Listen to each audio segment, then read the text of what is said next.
കലാലയ ജീവിതത്തിൽ മുഴങ്ങിക്കേട്ട നാദസൗഭാഗ്യം. പിന്നെ അത് മലയാളികളുടെ പ്രിയപ്പെട്ട ശബ്ദമായി മാറി. ജി വേണുഗോപാൽ.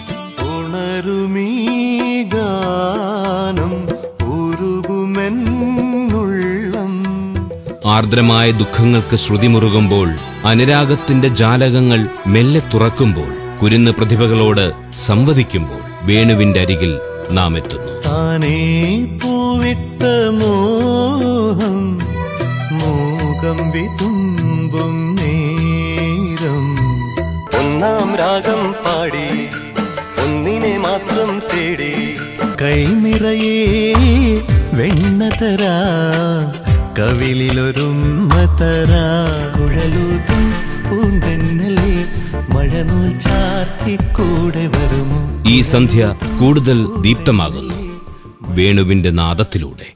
ജി വേണുഗോപാൽ.